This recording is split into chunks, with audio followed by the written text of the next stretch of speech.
My name is John Patterson. I am part of the Theater Lovers Club Steering Committee. We are the audience development wing, arm, leg of Theater Santa Fe. And I think all of you probably know that. This is what we do, this kind of event. We also do steps out events with the actual theaters that offer parties and ticket discounts. But we do this to do exactly what you're doing, get you in seats. So you can come and love theater with us. So we do a lot of talkbacks.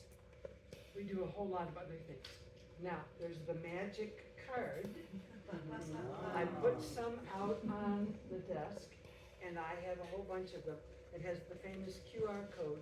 You don't have to remember anything I say. Just click on the code, go right into Theater Santa Fe. We have a drop-down menu with all the events that we have going. Coming up next is October 14th with Robert Benedetti at UUC. He's going to talk about the importance of the feminist playwright. I can't think of a better topic for him to cover. I'm sure you guys probably all know him. We ask with our cards that you join as a member. Now that may sound, oh God, I don't want to do it. I'm going to get a bunch of emails. We're very precious with your names, but you will get beautifully crafted informational emails about what's going on. And so I encourage you to go ahead and use the QR code, sign up for the membership. We are a club, and after all. So, all right, what else do I want to say to you? Not a whole lot. How many of you know Grottesco and have seen their work? Yay. Everybody, except maybe a couple. Well, John wrote his own introduction to tonight, The Art of Silence. He said, we were challenged at Theater Walk to put together a program on the magic of silence, the power of silence, the art of silence. We'll do our best to live up to that. I am so pleased to introduce you to three of the members of Theater Grottesco. John Flax, come on.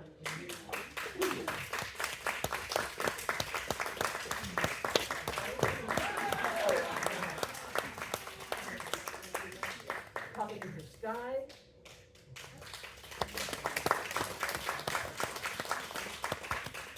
and Danielle Reddick.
Your job has been cut.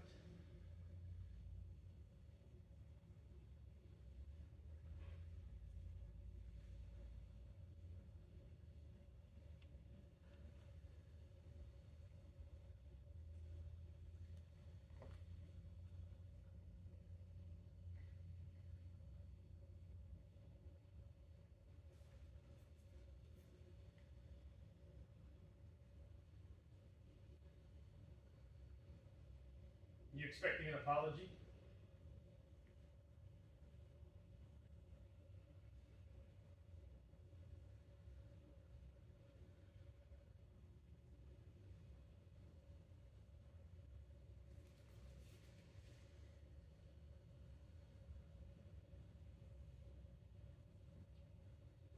I'm feeling really disappointed right now.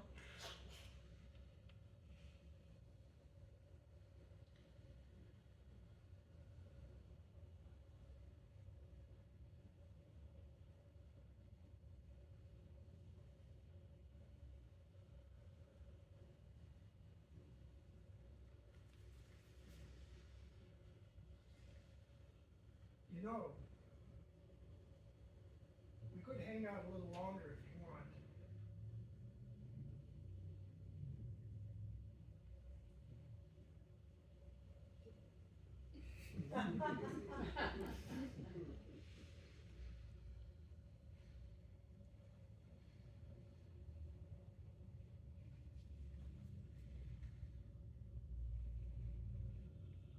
Come on, just push it. You know you want to.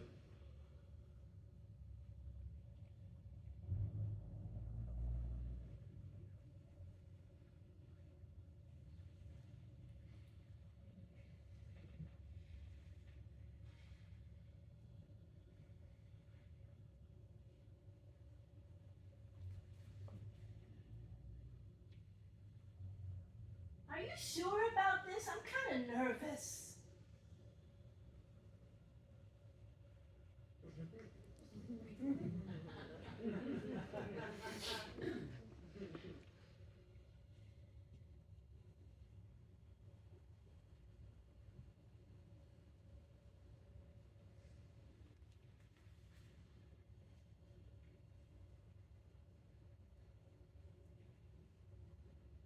Have you, has your cat been around?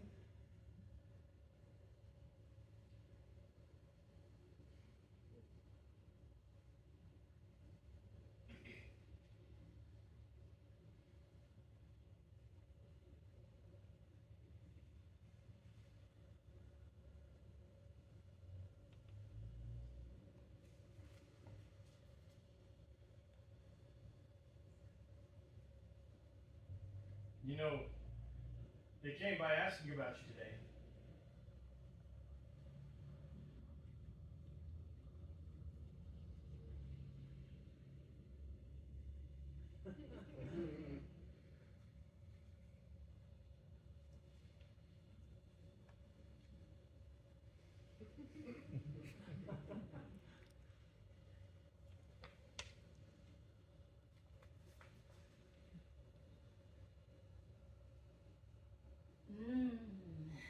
It's almost nighttime. Are you ready?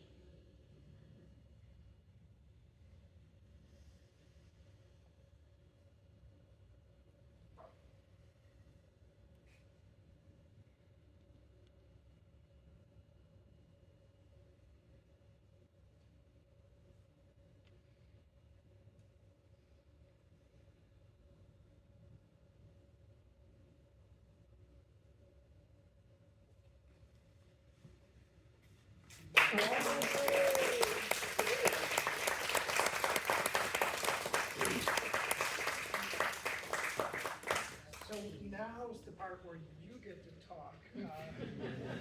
I'd love to hear what you saw, if you felt anything, if, we'd love to hear your comments.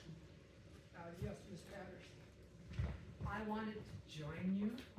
I had this kind of overwhelming sense I wanted to get up here and be with you. Yeah. And then I wanted to think up my own answers to the last question. With words or without words? Either. I mean, I watched you express your response, what everybody said. Mine might be different. I might be able to just show it. I might have to say it. I don't know. Did anybody else feel that, or am I? No, I definitely did. Yeah.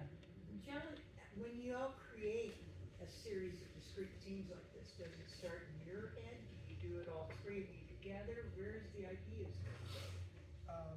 Both.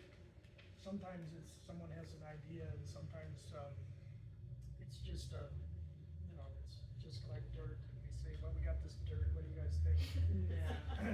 It grows into something. Yeah. Within minutes, I thought, I was very lucky. I got to see Marcel Marceau as a girl. And I immediately thought, Marcel Marceau, am I crazy? No, he was a master, just absolutely a master. But He that did, ability to tell a whole story with a word, not everybody can do that.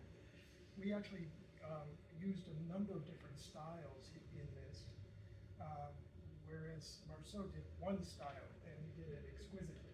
Yes. Can you explain those? Yeah, sure. The first, with the border guards, we call it, it's kind of image theater. It's more of an image than anything, but it's a moving image that hopefully we can tell a story with. There wasn't any mime in that. Yes. Everything was real. We had real props and things like that. What Danny did with the jacket is object theater. So she used an object in a way that we're not used to seeing that object used. And she creates an image that you can recognize and identify with.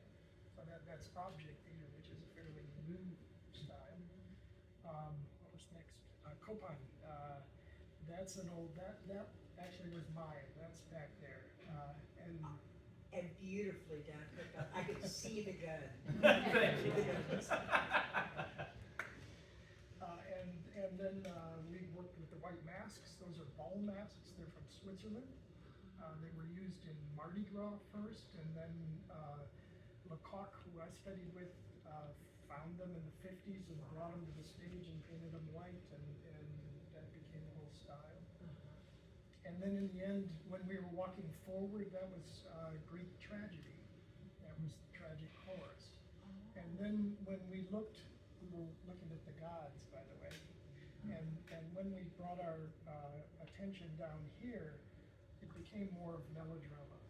And we call them call-outs. We gave each other something to respond to, and they were all pretty much in the world of melodrama.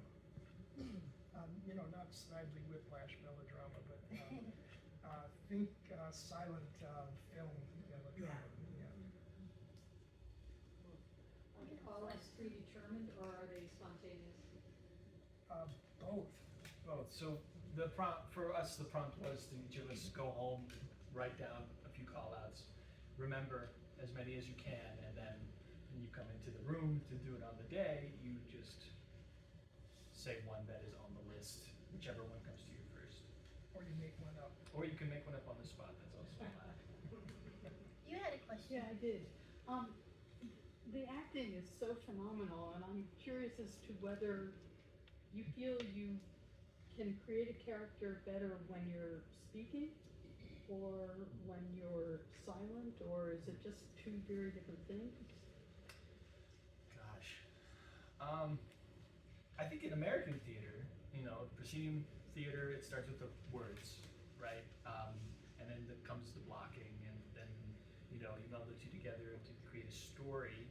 But theater is much, much older than that, than even the written word, right? So a lot of it started with whatever we had in our instrument, our physical bodies and our voices, perhaps without words, just with the sounds that we recognized that surrounded us, or sounds that we made up from our own fantasies. But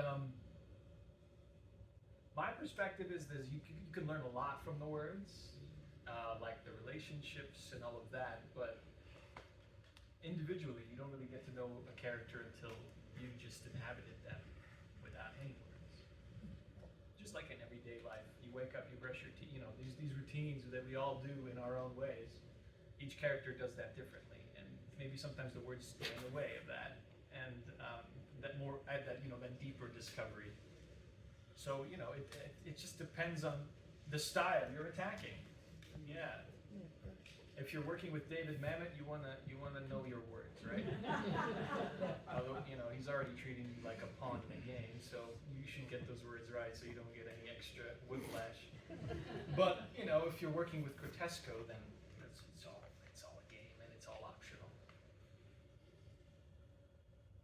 So on the call-outs, is your intention to get a reaction from your fellow players?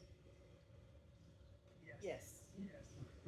And we played a little bit with, because we did 3, we wanted to show very little physical response first, and then make it a little stronger, and then actually move into an abstraction of gesture. And that's where melodrama blends with dance. I love the masks. I love them. There's another question here. Oh, yeah.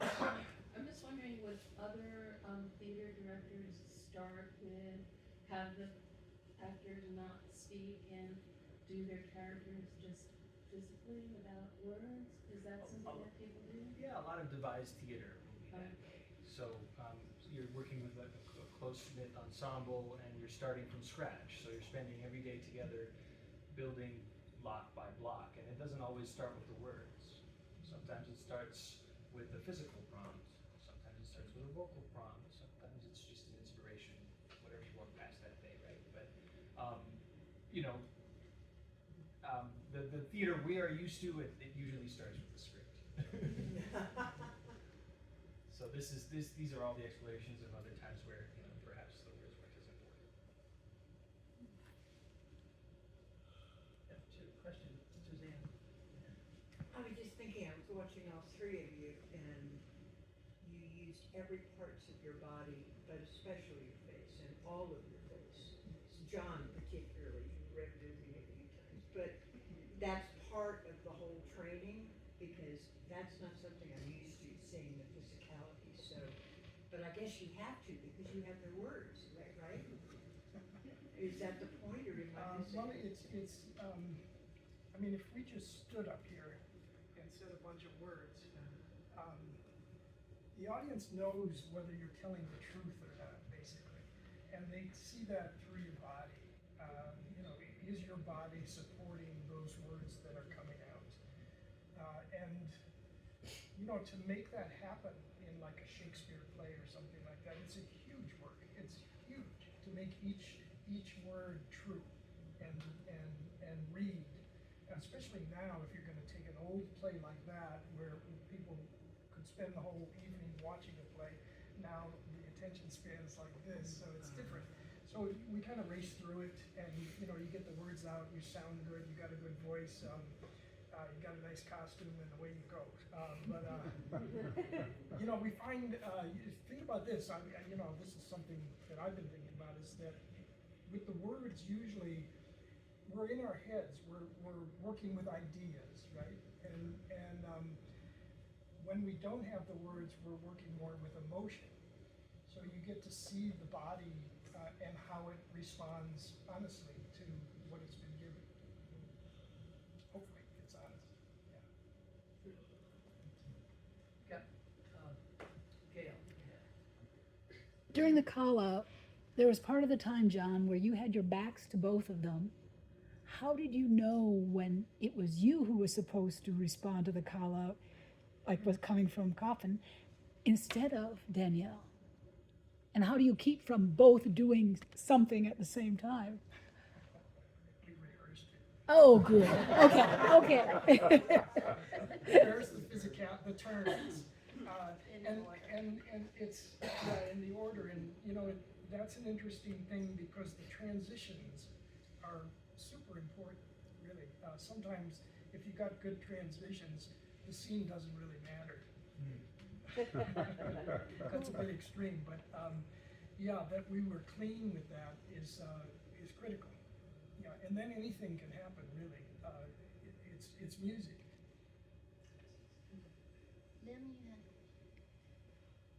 It's fascinating to watch you, who we know, in so many different things. I mean, every production of Grottesco is something different, which is one of the things I love. You never know what to expect when you come to Grottesco. Danielle, we see you in a lot of very traditional, or much more traditional work, and this, and more envelope pushing or less traditional. How does the work that you do together with Grottesco influence your work in more traditional theater?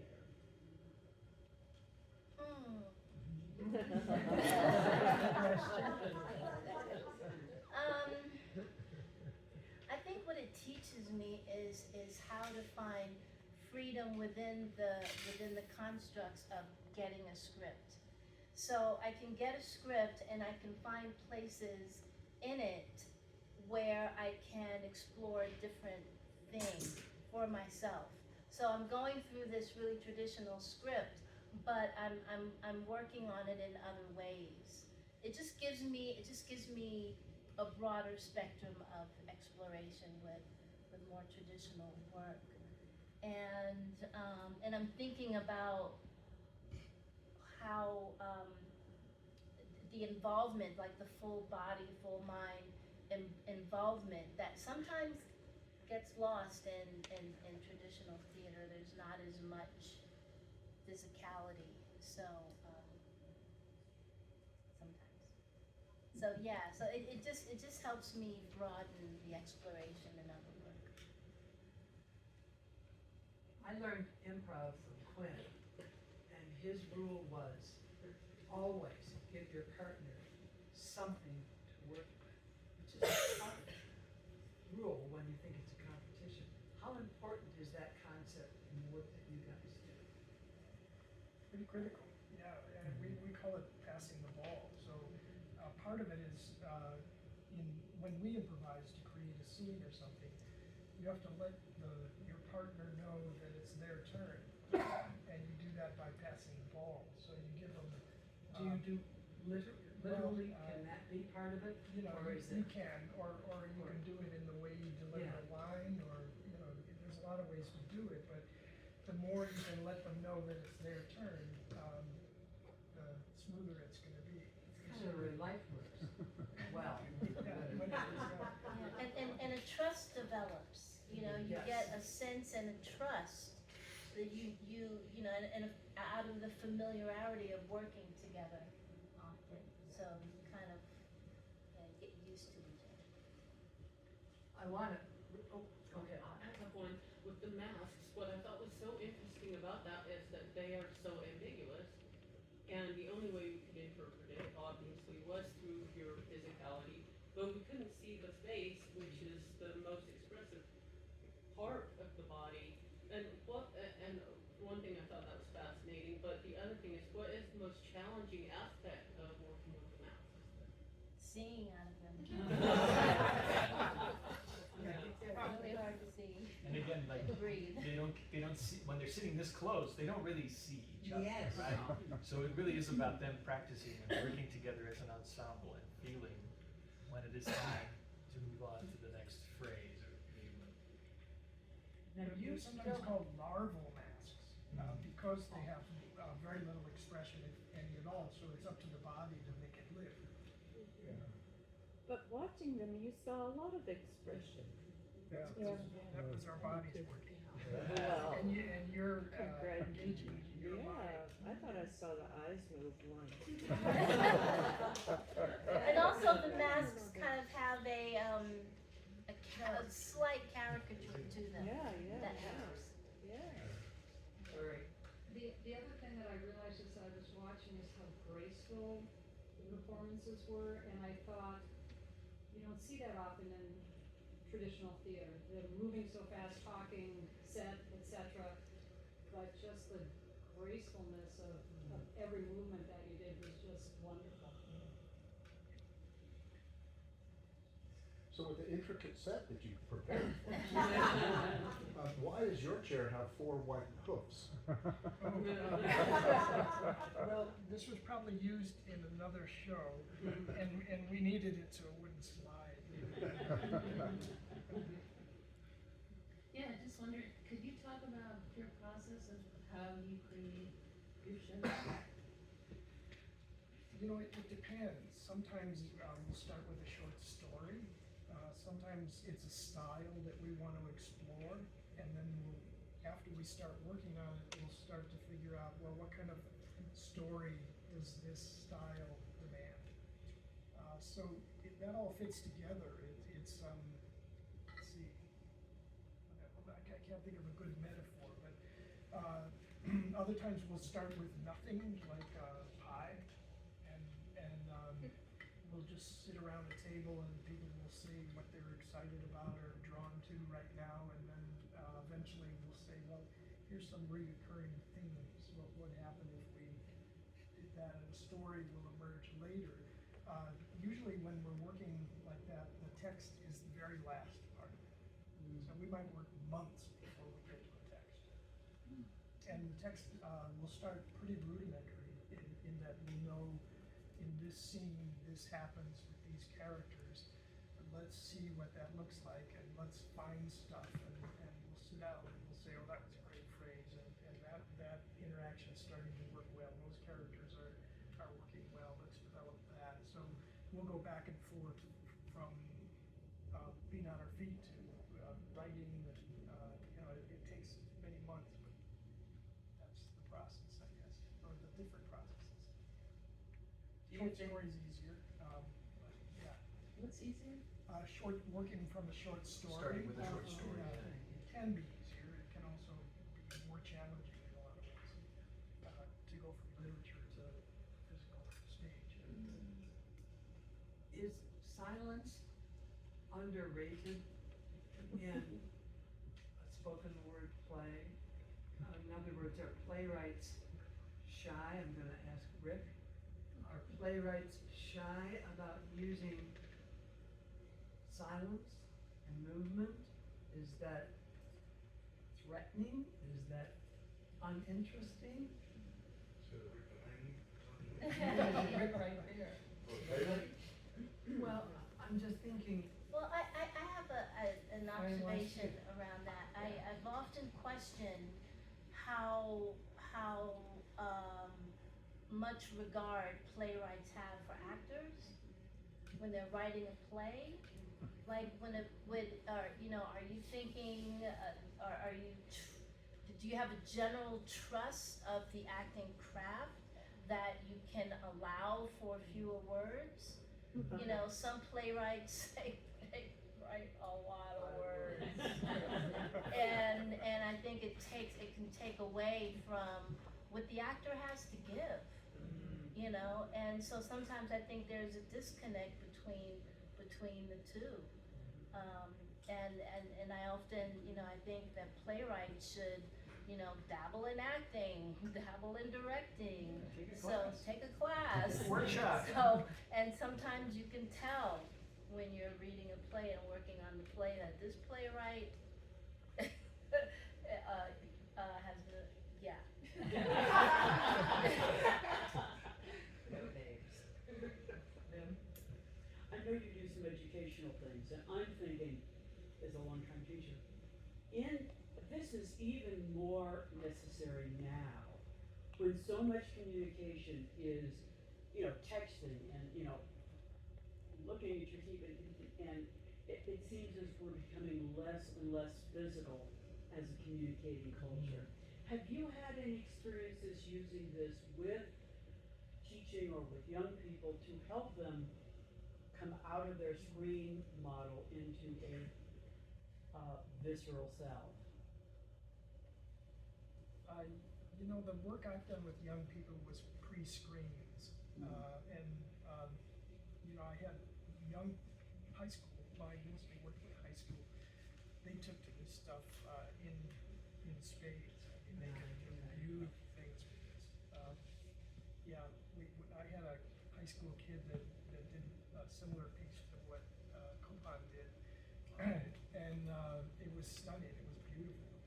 It was a suicide, and it was absolutely riveting.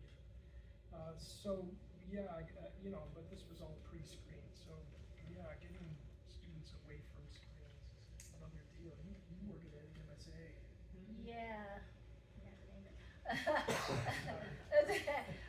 But it's a challenge because I think that it requires a very specific setup and space and the rigor and a creative environment.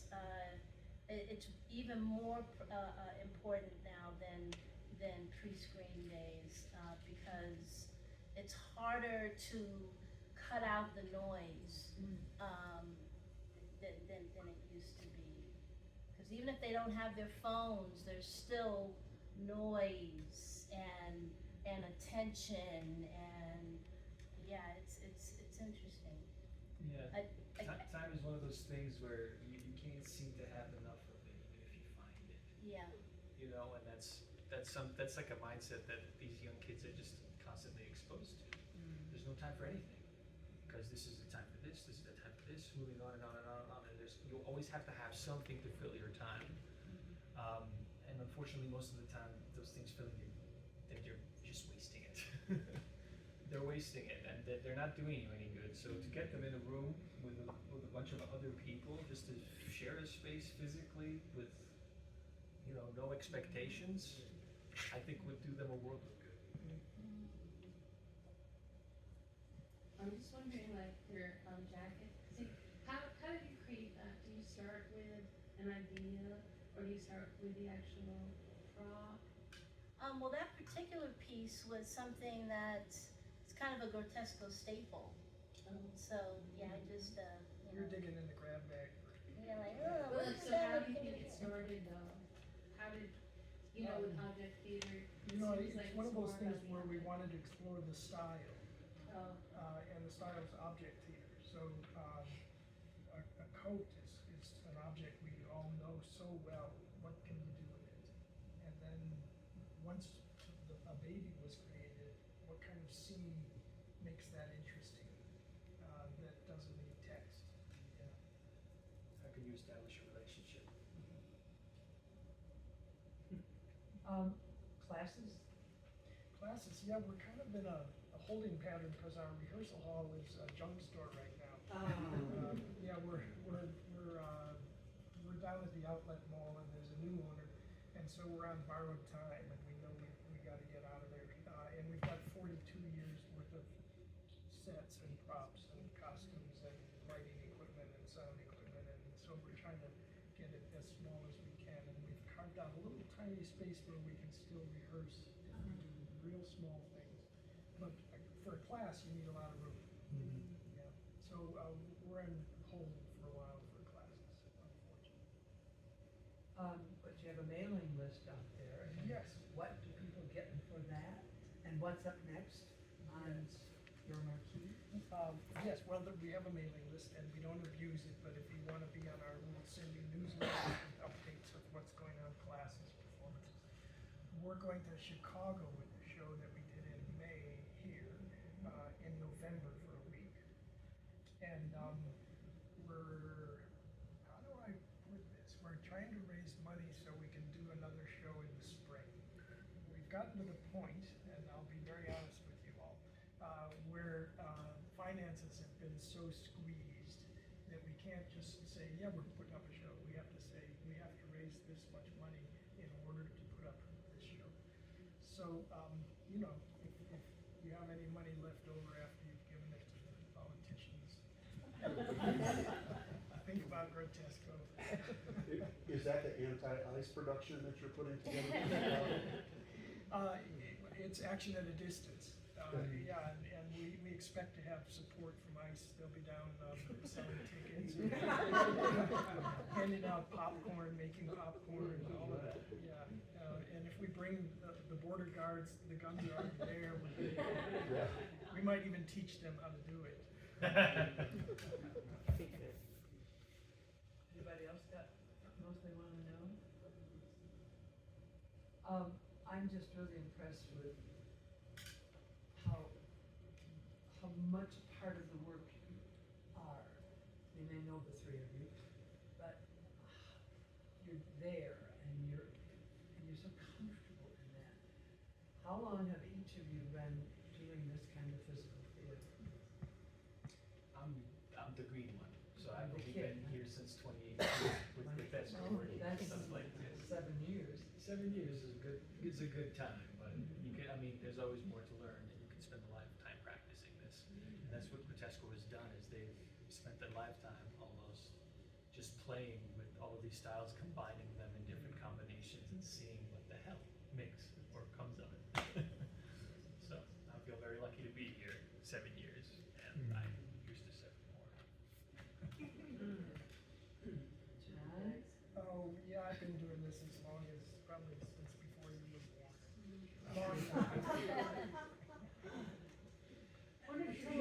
about your very training, strange, because you have done this for so many years, and you didn't start in Cincinnati. No. I've only been to Cincinnati once. Well, all right. Oh, so Gary, and you want the, wow, okay, well, let's see, when I was a young man, and I know that's hard to believe, but it's true, I saw this, company do this amazing piece of theater that, really just blew my mind. That's a phrase we used to say. And, they studied, with this guy, Jacques Lecoq in Paris. So, I didn't go there right away. They were starting a company, and I kind of forced my way into their company. I said, listen, I'm joining your company, you don't have to pay me, I'll do whatever you want, but I'm gonna be in your company. So I was in their company for 2 years, and, you know, I had little tiny roles, and by the end I had big roles, but I didn't know what the hell I was doing. So I left and went and studied with Lecoq in Paris for 2 years, and we started Grottesco when we were still in school, so, 83. So yeah, we're, what does that make us, 42 years old, we've been doing Grottesco. When did you move to Santa Fe? We moved here in 96. We were in Paris, and we started, the Americans in the company wanted to share this work with American audiences. So we started touring, and we thought we could work in Paris, but bring every new show to the States. This was way before email, so we were like at midnight calling presenters in the States, 'cause that was their time. You know, that was short-lived, and so we ended up moving to New York, and but we needed a big space for months and months to create a show, and we didn't have any money like that, so we ended up in Detroit for 10 years, and then we moved here in 96. Santa Fe was our first stop on our first US tour.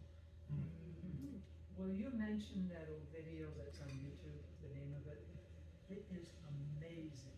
Which video? The old video, the one where you're all in dress and moving through this meadow and over rocks. Anybody know what I'm talking about? With the masks, white masks? Yeah, absolutely. Yeah, God, that was from 1987 or something. It's just gorgeous work. If you can think of the name of it. It's called Things Went Wrong. Things Went Wrong on YouTube. And that was, you know, the video at the time was this thick. And the video guy from Kmart shot it for us. Went out. There was a location. It started with a location. It was a pit for digging drywall. We said, oh yeah, we could do something there. That sounds cool. So we made it. Elizabeth wrote this beautiful story. It's called Things Went Wrong, and something's happening in the neighborhood. Houses are sinking, and they know that they have to leave. This is a precursor, folks. And so this group leaves, and they're on a journey, and they go down into this pit, and things happen. It's just brilliant. It's brilliant. Danny, how long have you been doing this kind of work? Me, Yeah.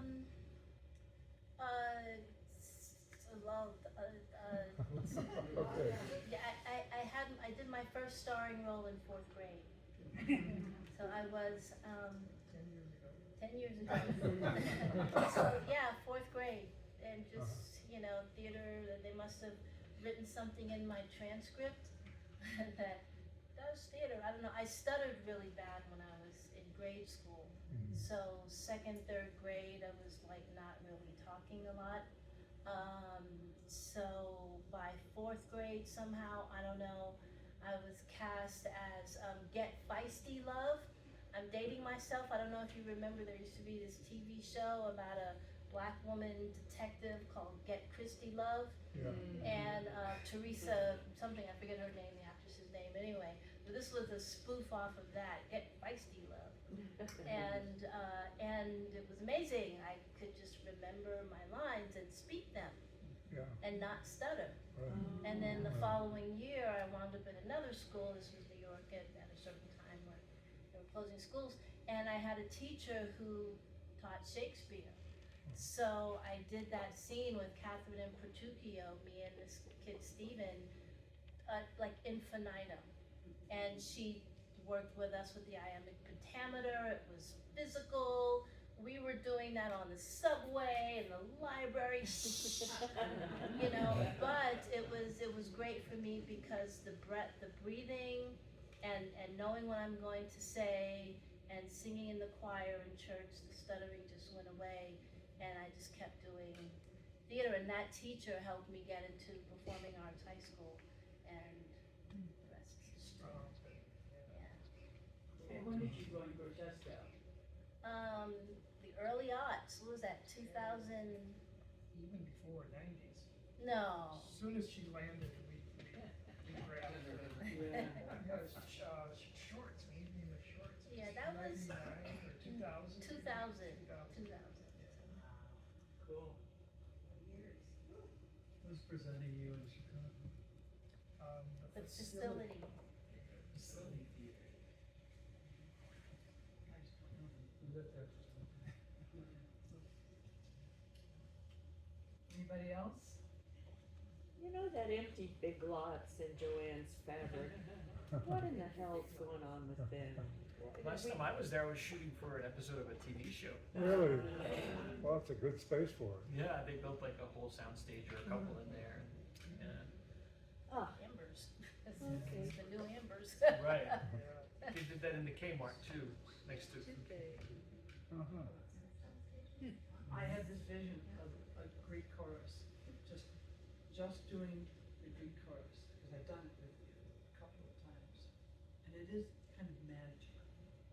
And you just, everybody gets, and I thought maybe if we had time tonight, we would do one, surprise, but we don't have time. Everybody said, well, explain it. How you invited everybody here, what they would experience, and we'll come back and do it, because it's wonderful. Well, just a little background on the Greek choruses, and I'm not a scholar at all, but apparently at one point they were as large as 60, and then more often 15 or 7. 7's kind of a golden number. But we got interested in it because it was the last style that Western styles that we explored. We did a little bit at Lecoq School, but just a hair. And we played with this idea. We know from the Greeks we have texts. We know what the heroes were saying to each other, but we don't know how the choruses move. You know, we have pots, and we have woodcuts and things like that, but we have no idea. Was it choreographed? What if it wasn't choreographed? What if they moved as a group together and they learned to do that and to make it so it was one unit, one speaking as one voice, really, which was the voice of people. So when we work with it, we're speaking to the gods, right? So they're up there, they're a little scary, and we've got to be neutral is the style, which is the basis of all the physical styles, which means that you're just there and present and vulnerable. Present is vulnerable.